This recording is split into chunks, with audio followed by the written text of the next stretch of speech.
Welcome back to Chirpin with the Chicks, everybody. I'm Bethany Sheehan, and we actually have a substitute and honorary chick with us today.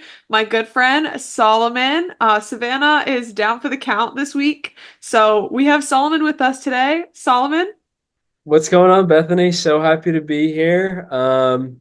Big Islanders fan, big hockey fan. Number one Rangers hater. I think that's like a little bit of a departure from your co-host. but you're I with got the me. Bruins. I got the Bruins jersey here just for you.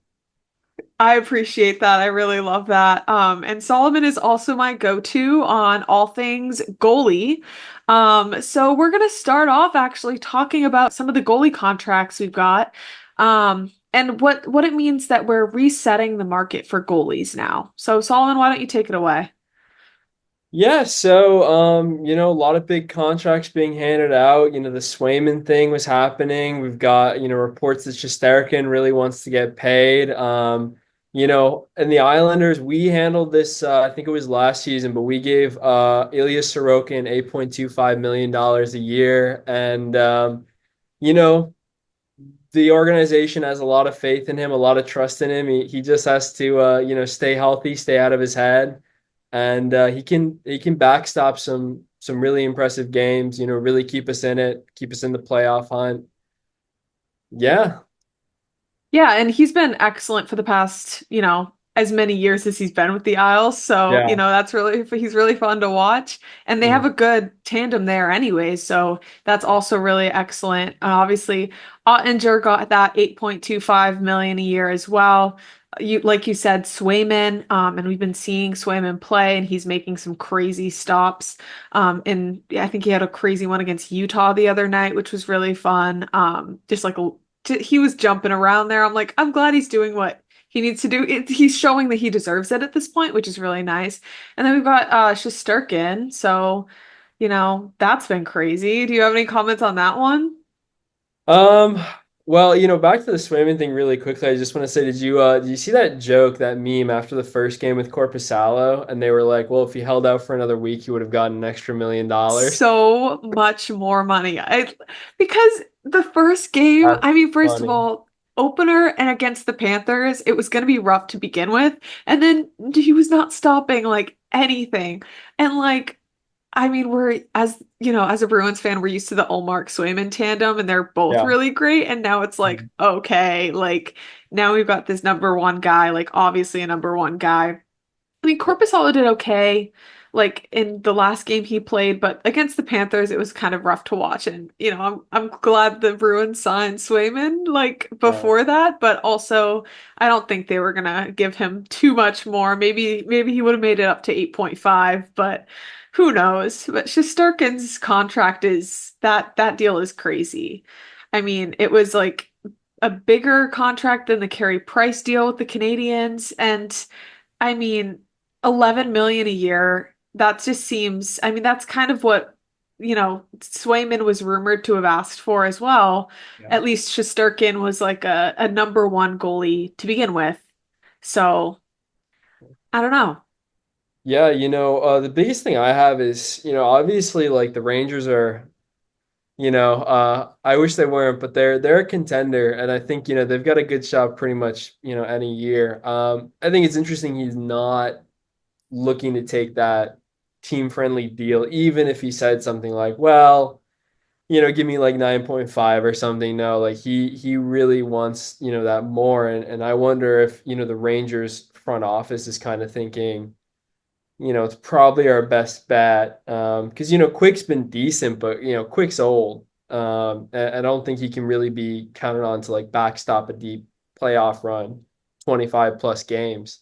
So I Right. wonder, I think Lafreniere's contract is also coming up, and I wonder if they go to him and are, like, we have a certain amount that we can give you because we got to give Shesterkin and all this, and I wonder if that causes drama, if they're able to work things out. But clearly, I'm saying, he wants to get paid.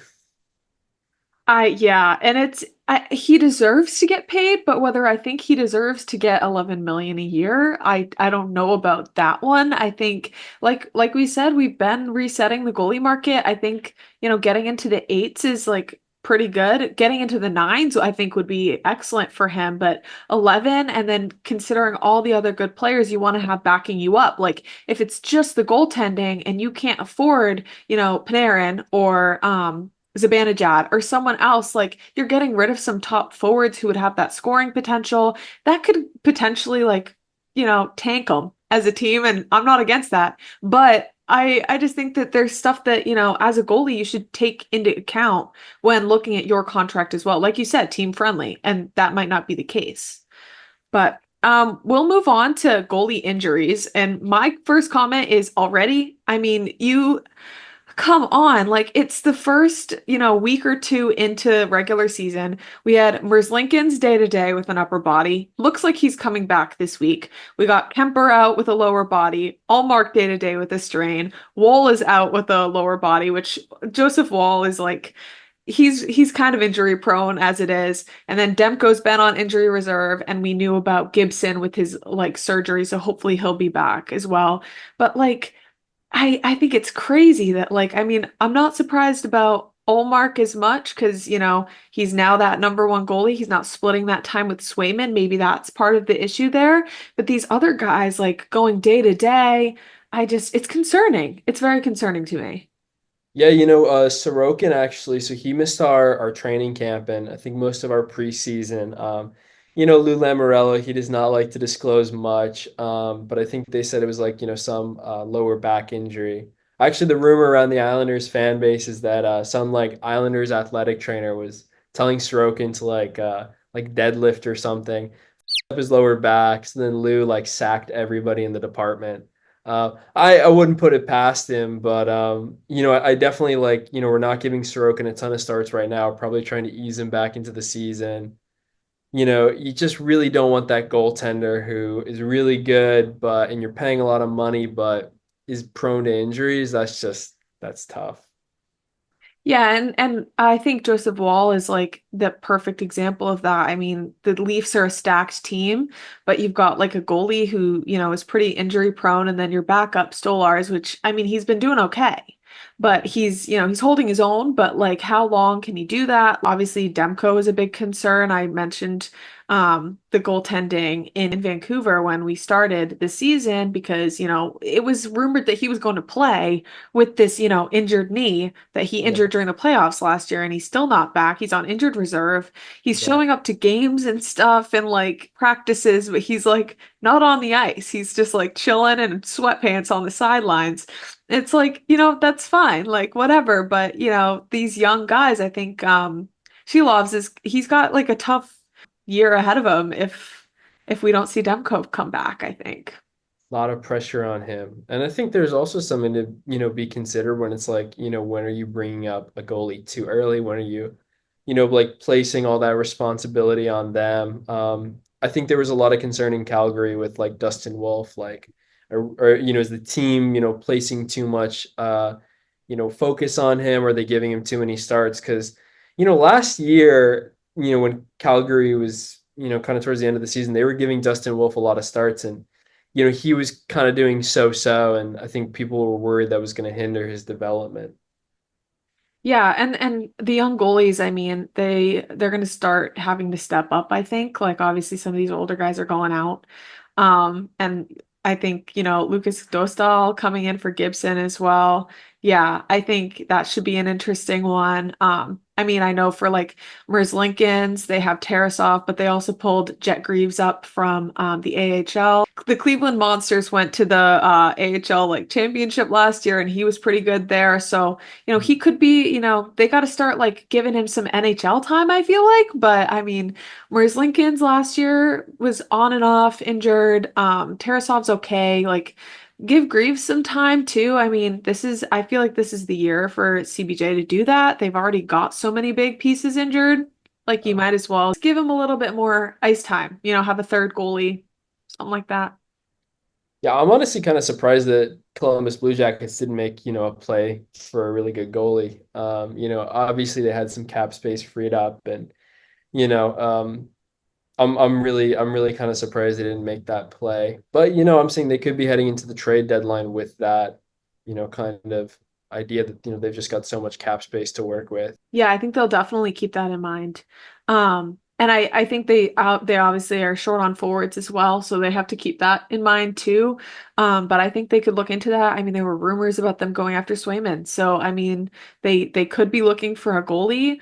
I don't hate Merzlikins. I think he does okay. I think Tarasov, I saw him play in the preseason. I thought he was better than Merzlikins, but I mean, that's just one girl's opinion. And I Yeah. went to the game where the CBJ won like 8-4. So it was like, it was that type of thing. So I don't know. But, everybody's got to step up. The defense got to step up, like some of those younger guys on that team as well. But I think, yeah, that's kind of going to be like the theme, I feel like, is young guys stepping up. But let's do a fun little thing. I'm sure you've been wondering what this beautiful whiteboard behind me is. And I'm here to tell you we're doing a new thing on Chirpin with the Chicks where we have a pyramid of the teams of the week. So we'll start with the bottom of the pyramid, which is Oh my God, Utah. you have like the little magnets and everything. I love that. Yeah, I like cut up poster board. Okay. Anyways, Utah. Mm. They've had a great start to the season. They beat the Bruins, they beat the Rangers. They've had a clearly growing fan presence, which is pretty exciting since this is technically a brand new team. I mean, all the players are the same, but like most of the players are the same. They got some good pieces in the offseason, I will say. But I mean, mostly the same. But they have a good fan presence so far in Utah. I mean, you could hear the cheers against the Bruins. They were saying, "Let's go Utah." I think they were trying to drown out the Bruins fans that were there. But besides the point, it's been a lot of close games so far, several that went to overtime, including the Rangers and the Bruins games, but we won't count that against them too much. But they've been pretty fun to watch. And again, it comes back to those young players stepping up as well, with like Gunther, Clayton Keller, who's not that young, but new captaincy stepping up, and then Logan Cooley, obviously. So some good pieces there as well. Josh Stone. I actually got to see them play in the Islanders home opener. They beat us 5-4 in overtime. Um, Overtime. Overtime, yeah, they keep getting to overtime. And honestly, like really that I think the factor that was really underrated when they were in Arizona was is their goalie tandem. Like I feel like Jim Kramer on Mad Money here, like bye bye bye. Like, Connor Ingram, Carol Viamelka, they're really solid. And, I think they played behind some really kind of bad Arizona teams, especially via Melka. And, they really stole some wins there. I think there are guys that, they know how to lose, which is so important with a goalie because, they're not going to get in their heads that much. And they can still kind of like go into that game, knowing we might lose, we might be outmatched, whatever, and just put on really solid, really above average performances. I remember a few games that Carol Viamelka just, I think, stone like the Toronto Maple Leafs. Like, they're guys you can each count on to make like, have those 40 save plus games. And I think that's really going to be the difference maker. And you know what? I'm calling playoffs for Utah already, and I think they could be real beasts in the playoffs. Yeah, and at the beginning of the season, I said I was excited about them because they got Sergachev, they got Marino, and they've got all those young guys. And like you said, Connor Ingram has been really great for them as well. So they're an exciting team to watch. I think I would hope that they make the playoffs. I think it would be really cool to see. But yeah, I guess we'll see about that. The next on our list. Wait, oh, okay, the Winnipeg Jets. I mean, they won their first five straight, and I will say, they did beat some weaker teams. So, like the Sharks and the Blackhawks, like, teams that finished at the bottom last season. So, I can't put them higher than this, unfortunately. Sorry to any Jets fans that might exist, but you know, I'll just say that's where they are. That's all I'm going to say there. Obviously, Hellebuck is great. They've got some really great key pieces in the, forwards. Sheffley is good. Kyle Connor's been good. They're an interesting team. Obviously, I talked a lot about them in terms of the Braden Yeager and Rutger McGroarty trade. We saw a lot of that discourse come up during the Penguins Jets game. We heard a lot of fans shouting and stuff, but yeah, I think this is as high as I can put them, but they're in the top. They're in the top six this week, at least. Moving on. And this is not biased. This is Yeah. not biased at all. The New Jersey Devils. Now we know that I love the Devils. But I think they look really impressive so far. Obviously the last game, Nico Hischier had back-to-back goals in that 10-second time frame. That's pretty crazy. And they shut out Utah, who hadn't yet lost yet. I think Markstrom's been helpful for them. They've got some great, defensemen that they picked up in the offseason. Obviously, their forward lines, I say, need some work. And I keep saying need some work, and people keep asking me why I say that, but whatever. I'm not going to get into all of that again for the ninth time. But I think I think that that's where they belong right now, to be honest. Yeah, man, and they're a volatile team. Like I remember, they're bouncing around, in the standings a bit year to year. I remember I think it was like 2 years ago they were the team to beat, um, in that division. And I think they can get there again. They've had some good playoff runs. They've also, kind of fizzled. I think it was like last season they fizzled a bit, but they're unpredictable, they're volatile, they're fun to watch.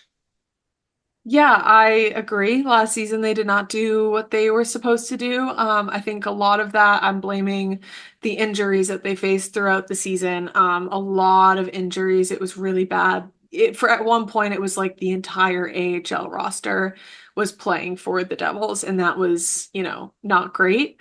And obviously goaltending was an issue last season. Hopefully Markstrom and Allen will be the tandem that's gonna, save New Jersey's season this year. But we'll see. They are exciting to watch.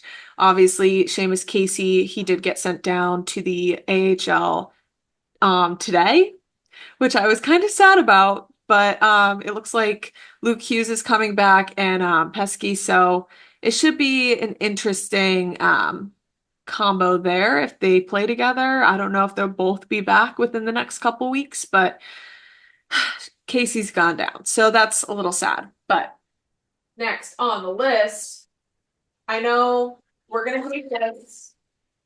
We both hate this. I hate to say it. I really hate to say it, but we expected this. I mean, everybody expects the Rangers to perform well every year. They've been having high scoring games, playing really well. Obviously, they had a loss against Utah in overtime, but I mean, overtime, like that's so close. Like they're up there. I think they're right now, I think they're like 5-0-1. So like they're doing pretty well. I can't put them any lower than that, but also I have some important comments on the top two. So I'm gonna leave that at three for now. We'll see how they do in the coming weeks. Obviously, lists are subject to change, but any comments? Islanders home opener, we're playing Utah and got a couple of Rangers suck chants going, so no Oh, time for break. period. Yeah, no. So, it's like second Oh. intermission, we're playing Utah, Rangers suck chants. So I Savannah, if you're hearing this later on, ha. yeah, stand by I it. love having I love having an anti-Rangers fan right now. In second place, the Washington Capitals. It looks a little strange, but it's the Washington Capitals in case you can't see that. They beat the Devils in overtime.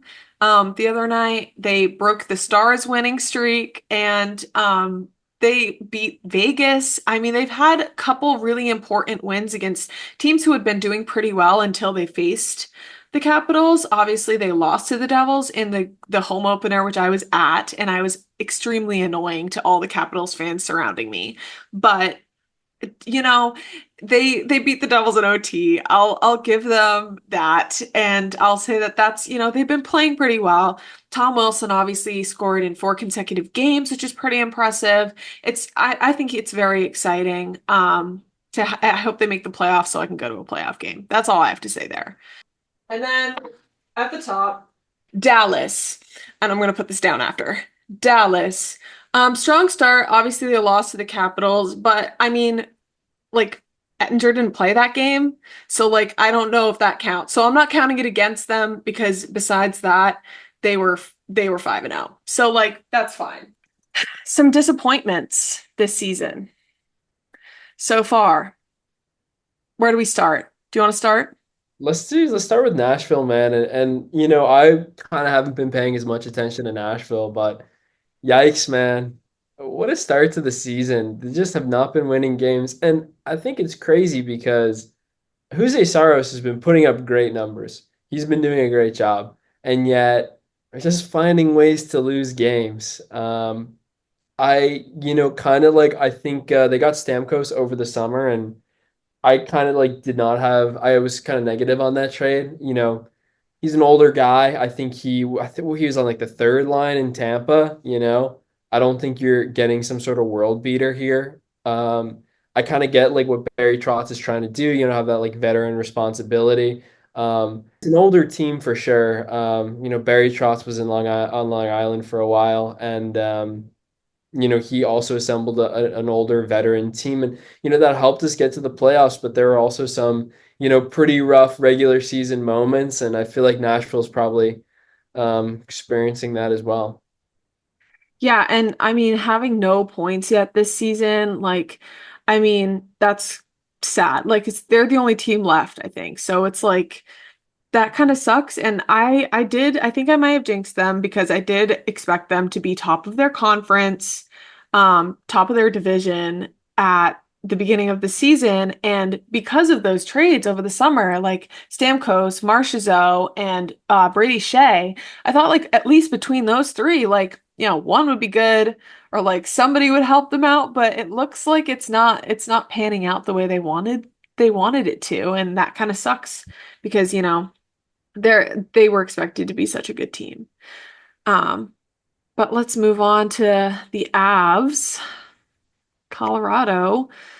I mean, what a rough first four for them.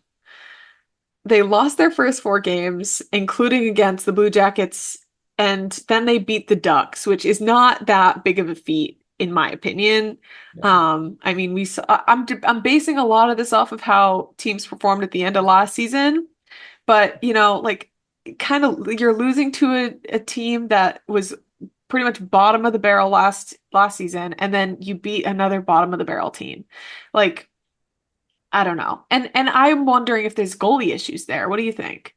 It's Georgiev, right? You know, I remember like when he was part of the tandem for the New York Rangers, he was kind of like, you know, definitely the worst of the two was Shesterkin. I watched their game against the Islanders, you know, a couple nights ago, and honestly, it just seemed like a lot of those guys did not want to be out there. And when you have a home game that early on in the season, you know, you really can't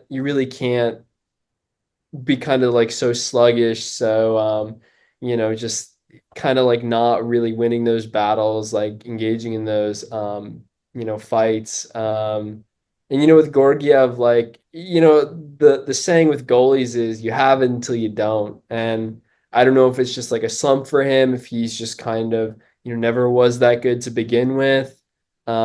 But obviously, like, you know, the team seems like it's lacking a bit defensively right now, and that's, you know, not doing him any favors. Yeah, and if the team isn't like excited to play and the team is not like at their top, like there's no one helping Yeah. the goalies anyways. So it's like, obviously like Makar looks fine, but besides that, like I don't see any excitement from anybody there. I don't know what that's about.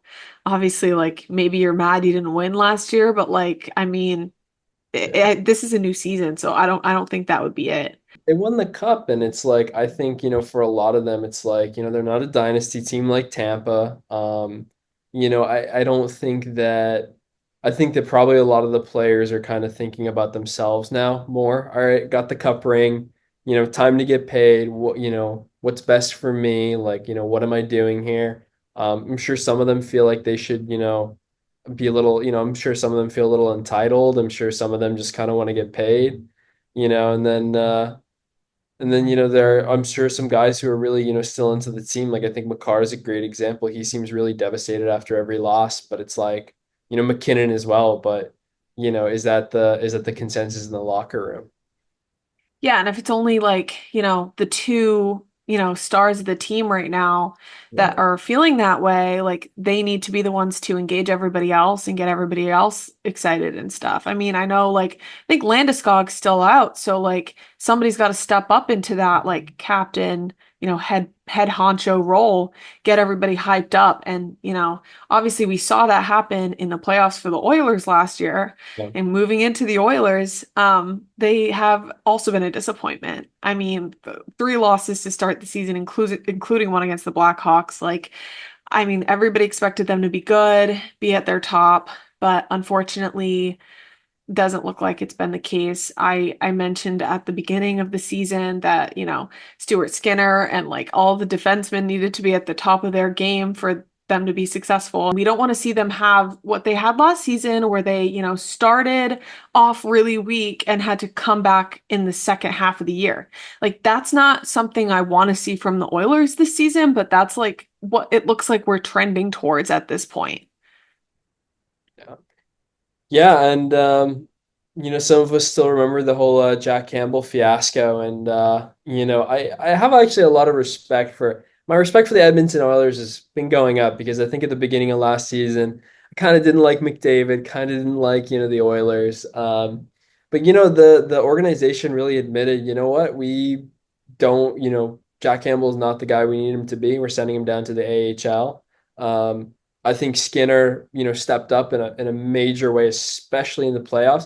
He was good through like all the playoffs. And it's kind of like last season I think there was a lot of talk about like I remember like, a couple weeks into the season last season, they were just talking about, the crazy amount of points the Oilers would need to accumulate to like get into the playoffs. And they ended up doing that, but that's certainly not a position you want to be putting yourself in, especially like what, like 2, 3 weeks into the season. Yeah, I mean, it's not looking great on that. I mean, I don't know what else to say about it other than everybody needs to step up. Like obviously Draisaitl and McDavid can only do so much. And I don't think that the Oilers made enough moves in the off season to counteract any issues that they had last season. Obviously they did well in the playoffs, but to come back and have to win so many straight games in order to make the playoffs, like I don't know if they'll be able to do that again. Like that's exhausting. And especially if you have, if they end up getting injured, that would even further mess with that plan. So they need to really like focus, look at those trade deadlines when they start, like opening up, like get some good defensive pieces, look at other goalies if you have to. Like the offense can't carry. Like I always say defense wins championships because that's just, the New England in me. But I think in this case that might be it. They need a little more grit, I feel like. Obviously the Panthers like in the Stanley Cup in general, they are super gritty, super hard to play. I didn't put them on my little list just because like they didn't impress me enough with the games they have played. But I think that's another thing is like if you need that grit to be able to be a contender, and some teams don't have that, and that might be part of the problem as well. Totally, totally agree. Yeah, I remember like last season, like I think McDavid, there was talk of him like getting injured, and it was just like Oilers fans being like, our season's over. I think it was only for a week or two, but it was like, you're putting yourself in such a tenuous position where, one player gets injured, it's like, oh shit, like, Yeah.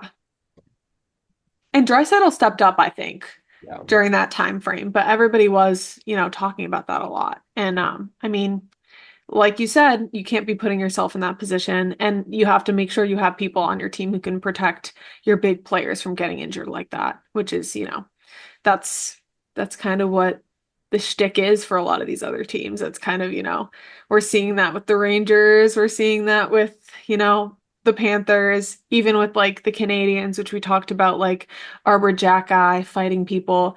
I mean, protect, but also like I mean, there's only so much a team can do for Truly that, I so, yeah. guess. That is all we have for you guys today. I would like to give a huge thank you to Solomon for being here. You are the Yes. best, and I'm so glad we could have you on the show this episode. You will see more of Solomon soon, I promise. But thank you so much, everyone. Make sure you like, subscribe, follow all of our social medias. Follow Solomon. We'll tag him in Please do, yeah. our Instagram so you can know who that is. But yeah, I would just say chirps out. Trips out.